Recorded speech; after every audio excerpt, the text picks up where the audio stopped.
children's church, kids' church? Oh, did you? Okay. I was busy singing, I guess. I don't know.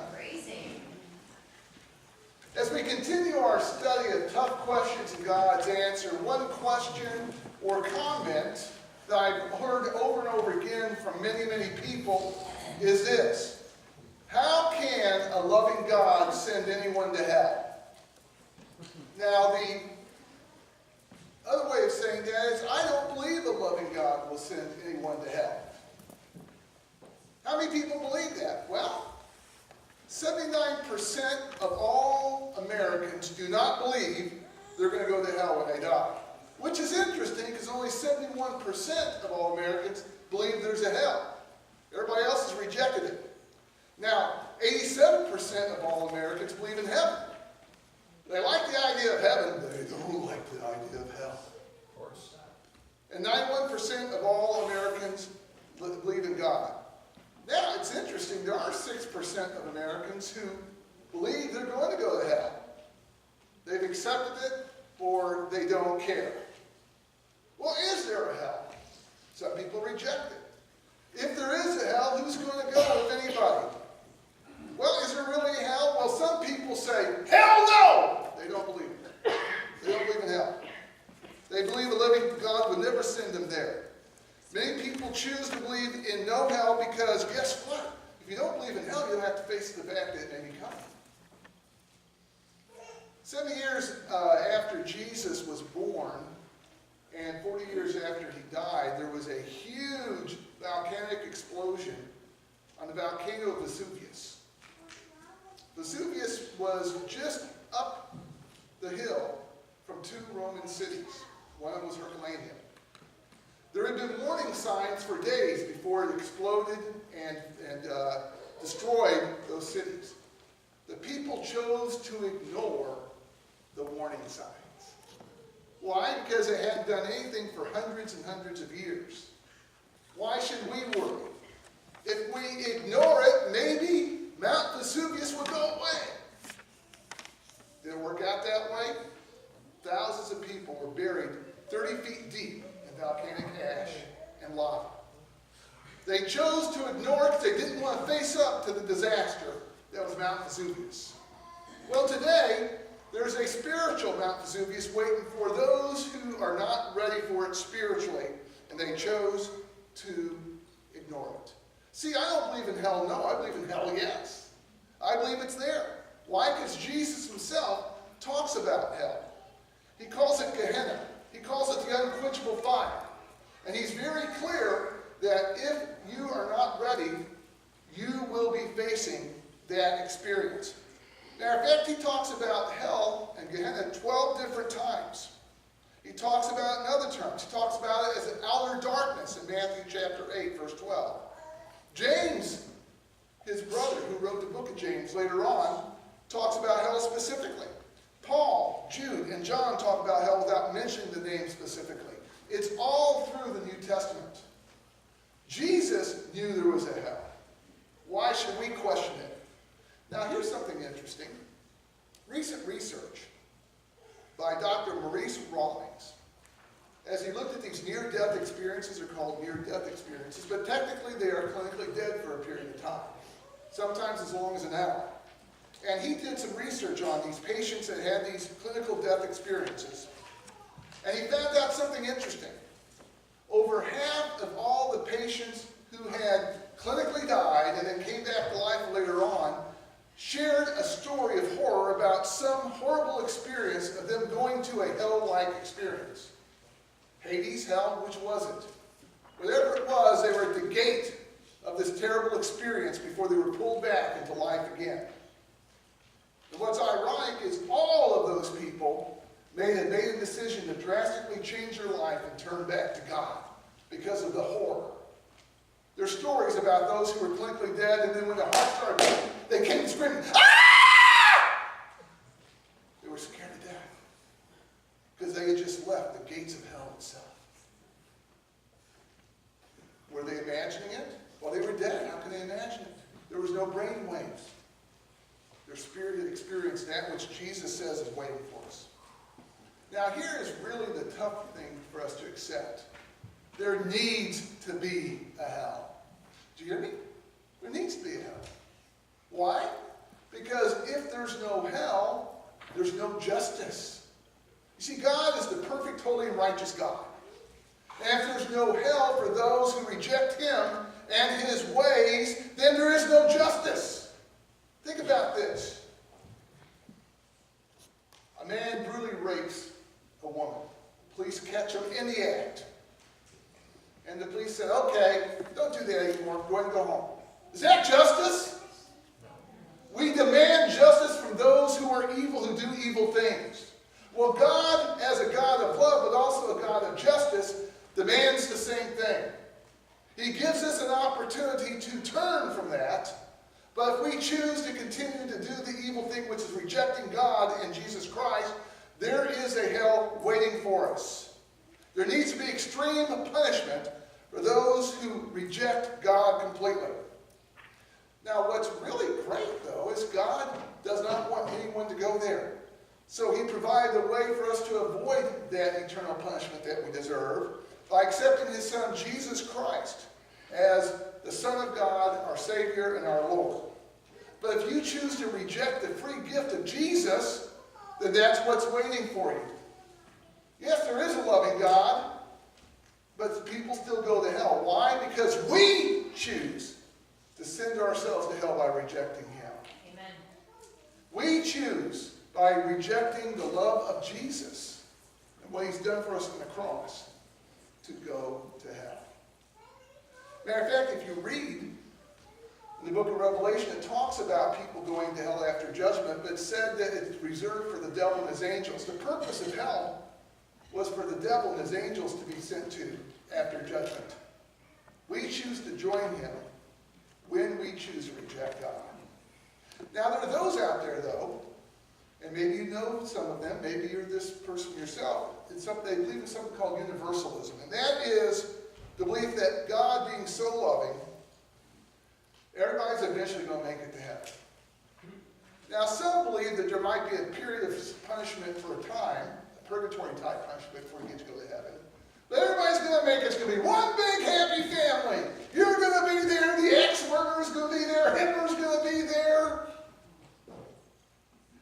Jeffrey Dahmer, who killed 57 people, is going to be there because God won't send anyone to hell. He loves them too much.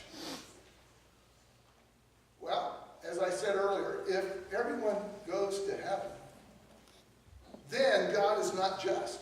He's not holy. We've already established the fact that police officers who let people go doing serious crimes, it's okay if they let me go if I speed, though. Okay, I'll make that very clear. Okay, that's itty-bitty.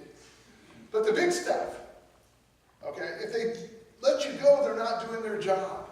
If a judge would not put anyone to prison no matter what they did, that's not love, that's injustice.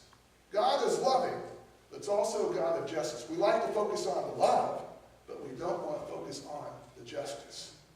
But God is both in balance, folks. God is both. So what's the route to hell? Well, it tells us in Revelation chapter 20, verse 15, these words, "If anyone's name was not found written in the book of life, he was thrown into the lake of fire." Woo! Okay? Now, I had a time when I was a youth minister, and we had this house next to the church where the teenagers hung out. And we had this old-fashioned gas heater that you had to light with a match. Okay? So I turned the natural gas on to this heater, and I had a hard time getting the match going. The gas is starting to fill the room. And finally, I got it. I was surrounded by flames, folks. I know what hell looks like. It was flames everywhere. I burned my eyebrows, singed my hair.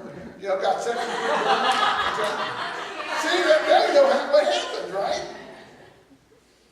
I mean, it was amazing. I was engulfed in flames, and it's amazing that I wasn't hurt more than I was.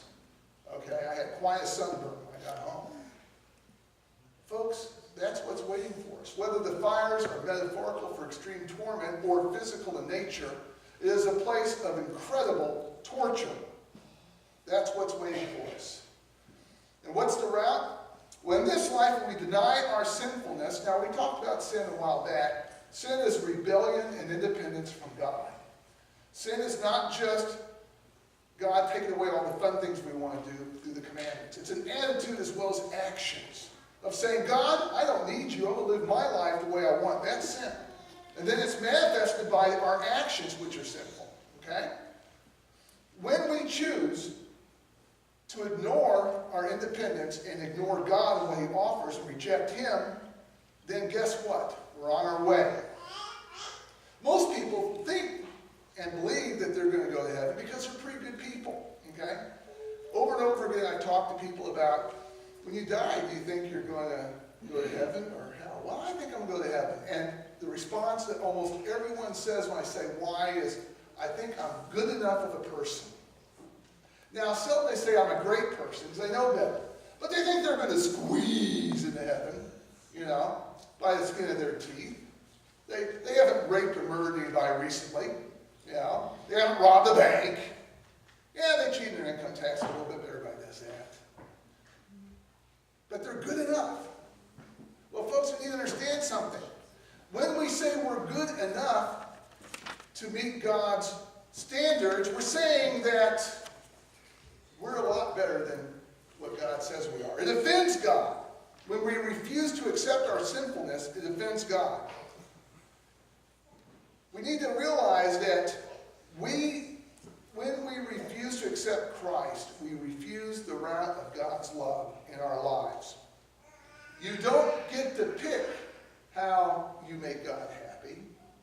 You must follow what God says. Now here's a little game that people play. It's called mix and match religion. In mix and match religion, and many Americans do this, including some so-called Christians, they pick and choose from all the religions out there what they're going to believe. It's kind of a buffet. Anybody ever go to some of those big buffets? You can go back a couple of times and pick and choose. You don't have to eat this because you don't like broccoli, but you can have a lot more pot roast or steak or whatever, right? In mixed and match religion, we do that. We take a little bit of Hinduism. Well, I kind of like Hinduism. I like that little part of it. I like the transcendental meditation part. Maybe over here we'll take a little bit of this one. And, I like New Age. That New Age stuff is kind of cool. So I'll take a little bit of that. Loretta Lynn, famous country western singer who supposedly is a Christian, believes in, for example, reincarnation. Never really explains why, except she likes the concept of reincarnation. Well, are you a Christian and can you believe in reincarnation? I don't know. Okay? But she has done mix and match religion. She's done the buffet. And some of you have too. Folks, we need to realize that God has given us a way to his love and to avoid hell. But it's not the way you get to pick. It's the way he's picked for you, and then you choose to go that route. You can live life on your terms. It's a free country. It's America. You can live any way you want to. But God also has the right and the responsibility to judge you if in that living that way you reject him. And let's talk a little bit about the process. When you die, you don't go directly to hell. Did you know that? That's later. Instead, you go to a place called Hades. Okay? Hades is where all the unsaved people go, and they await the judgment. Hades is a reflection of what hell will be. It's filled with torment, it says, and hopelessness. It's lonely. Have you ever heard someone go, I don't mind going to hell, all my friends are going to be there? Folks, you're going to be so much torture and torment, you aren't going to even notice your friends down there. Okay? There are no second chances. Once you die, that is it. How many people wait thinking, one of these days I'll get around to getting my life right with God? The second funeral I ever went to, the first one was my grandfather, 75 years old. The second one was a 15-year-old kid I went to school with. Wow. 15. He'd actually accidentally shot himself, cleaning his rifle after he'd gone hunting. Now, thankfully, Dave Schneider was a Christian. He was in my Sunday school class. By I had several people die by the time I graduated my graduating class. One with drugs. I don't know if they were ready. There's always one of these days I might. You need to understand that once we make it to Hades, there is no second chance. Then comes the final judgment. That's after the world has basically ended. We've been resurrected. The righteous are separated from the unrighteous. And the unrighteous are judged by God in a great white throne of judgment. And when that happens, guess what? That is brilliant. Then it's hell. Now, I've had people debate ever since I've been a Christian, was hell real? Fire, is that symbolic of a greater torment and spiritual? I don't know. I don't want to find out, do you? Because that is forever. The eternity. No appeals. No, I want a second chance. It was originally prepared for the devil and his angels. But we choose to go to be there with them by rejecting God and following Satan. Now, what will the hell experience be like? Well, it tells us this. It says in Matthew 25:41, Jesus said, "Then he will say to those on his left, depart from me, who are cursed, into the eternal fire prepared for the devil and his angels." Matthew 8:12 has this, but the subjects of the kingdom that have rejected the king will be thrown outside into the darkness, where there will be weeping and gnashing of teeth. 2 Thessalonians 1:9 says, they will be punished with an everlasting destruction and shut out from the presence of the Lord and from the majesty of his power. So what will hell be like? We don't want to joke around about it. Have you had people joke with you? Hey, we're going to have a great party in hell, right? Nope. That's not what God says. It's not going to be an eternal party of debauchery. God says differently. It will be eternal torment. The fires of hell shows it will be extreme, never-ending torture separated from God. Now, there are those out here, and there are some Christians who believe this belief, and it's called the belief of annihilation. Annihilation believes that when you go into hell, you're burned up and cease to exist. Okay? And that's very popular with some Christians and some Christian groups. The Seventh-day Adventists believe that. You cease to exist. You just burn up. You're no longer there. But the word destruction in the Greek, it says we're going to be destroyed, is like a car that is in a wreck. It's completely destroyed, but it still physically exists, doesn't it? Well, the same is true with us. Jesus is very clear, it's an everlasting fire. Why would there be an everlasting fire if there is not everlasting torment? We need to understand that there's no way around, according to the Bible, arguing that hell does not exist or there's annihilation where you cease to exist in the process. It is loneliness, it is abandonment, it is torture. Christ taught that the unrighteous believers will be thrown in that outer darkness. The question is, are you ready to face heaven or hell? It's amazing how Americans think that if we choose not to believe in something, it ceases to exist for us. I don't believe in God, so he no longer is a factor in my life, okay? Well, folks, guess what? It doesn't mean that God goes away. I used to do a lot of hiking in Colorado, in the mountains. I loved it. I did it almost every other day. And sometimes I would be on these narrow pathways where it was just like this, and it was straight up on one side and straight down the other 500 or even 1,000 feet. Kind of scary for a while, and you get used to it, you don't think much about it.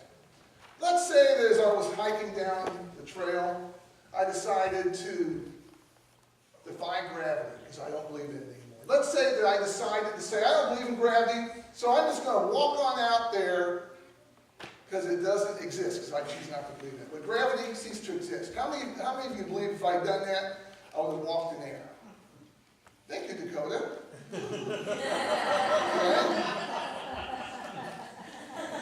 I think you're going to graduate from high school soon. Folks,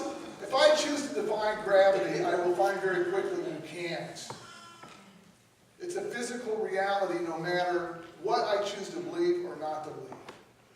If I live in Herculaneum at the foot of Mount Vesuvius back in 70 AD, and it began to rumble, which it did for 3 days before it exploded. And I said, nah, I'm going to choose to believe it's not going to erupt. Would it have not affected me? Folks, the same is true with God. You can choose to reject God or not believe in Him or not believe in hell, but it doesn't mean those spiritual aspects go away. Freedom of religion, which I believe in, does not mean that you're free to choose to not believe in God and what He teaches and it goes away for you. There's always those consequences. Why does a loving God send people to hell? He doesn't. We choose to go. Is there really a hell? Jesus said there was. Either He is a liar or He truly was the Son of God telling the truth. You can't say Jesus was a good teacher and a good man and then reject a lot of what He taught. The question is, are you ready? Are your friends ready? We can continue to say, someday I will deal with the issue. And maybe you'll have a chance to do so. Or maybe you won't. Pastor told me a story about a man he went to visit. He was older in his 70s and he was dying of a terminal illness. And he had witnessed to the man over and over and over again, and the man would reject it. He wanted to be his own boss. He wanted to do his life his way. His wife was active. He would occasionally come to church, but he was living the way he wanted to live. And finally, he just had days, maybe just hours to live. And so the final visit, he said, you need to make that decision. And he looked at the pastor with horror in his eyes. He says, it's too late for me. It's too late. And he died right then. Folks, people can laugh at hell, turn it into a comic book, choose to think that God would never send anyone there. We've already established He doesn't send us there. We send ourselves there. They can choose to say, I want to go to heaven on my terms, my way. Or we can choose to accept what God teaches. Yes,